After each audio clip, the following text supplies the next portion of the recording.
নমস্কার, সুমিজ makeup and বিউটির আরেকটি ভিডিওতে আপনাদের অনেক অনেক অনেক স্বাগত। আজকে আমি দেখাতে চলেছি বায়োফ্রেশ পিওর হার্বালের hair spa step by step. তো সবার প্রথমে আমি এই অনিয়ন হেয়ার অয়েলটা ইউজ করছি।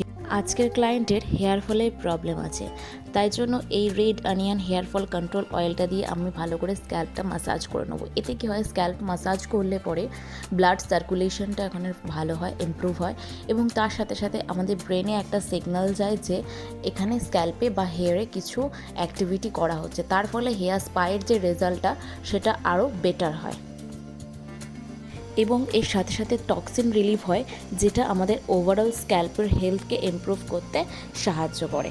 মাসাজ কমপ্লিট হয়ে গেছে। এরপর আমি বায়োফ্রেশ পিওর হার্বালের এই উইকডম প্যারাবেন ফ্রি শ্যাম্পু দিয়ে ভালো করে ওয়াশ করে নেব পুরো হেডটাকে। আচ্ছা, যেহেতু এখানে আমি অয়েল মাসাজ করেছি সেহেতু এখানে আমি ওয়াশ করব 3 বার। আর এটা হচ্ছে একটা নর্মাল শ্যাম্পু, এটা কোনো ক্ল্যারিফাইং শ্যাম্পু নয়, কারণ হেয়ার স্পাতে আমরা কোনো ক্ল্যারিফাইং শ্যাম্পু ইউজ করি না। এরপর আমি ইউজ করছি বায়োফ্রেশের পিওর হার্বালের এই হেয়ার স্পা ক্রিমটি। এখানে আমরা স্পা ক্রিমের সাথে এক্সট্রা নারিশমেন্ট অ্যাড করার জন্য সিরাম অ্যাড করব। আচ্ছা, সিরাম কতটা অ্যাড করব? মিনিমাম যদি মিড লেন্থ হেয়ার হয় তাহলে 5 to 6 ড্রপস, এবং যদি ওয়েস্ট লেন্থ হেয়ার হয় তাহলে 10 ড্রপস আমরা সিরাম অ্যাড করব ফর এক্সট্রা নারিশমেন্ট।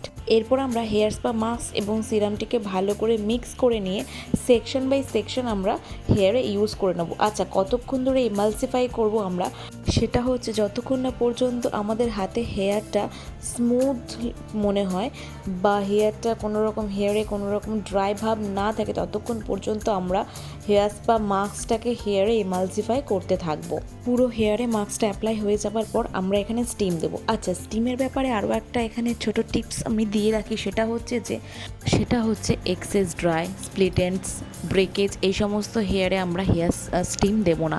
এর সাথে সাথেও যেগুলো হচ্ছে ট্রিটেড হেয়ার বা ট্রিটমেন্ট বেসড হেয়ার থাকে, সেগুলো তো আমরা স্টিম ইউজ করব না, কারণ হচ্ছে ট্রিটেড হেয়ারে অলরেডি কিউটিকলস ওপেন থাকে, তারপর যদি আমরা আরও স্টিম দিই তাহলে কিউটিকলসগুলো আরও ওপেন হয়ে যাবে, ফলে চুলটা এক্সেস ড্রাইয়ের দিকে আবার চলে যাবে। স্টিম দেওয়া হয়ে গেলে আমরা 5 মিনিটস ওয়েট করব স্ক্যাল্পটা ঠান্ডা হওয়ার জন্য। স্ক্যাল্পটা ঠান্ডা হয়ে যাওয়ার পর আমরা ওয়াশ করব, যতক্ষণ না পর্যন্ত পুরো ক্রিমটা হেয়ার থেকে রিমুভ হয়ে যাচ্ছে ততক্ষণ পর্যন্ত আমরা ওয়াশ করব।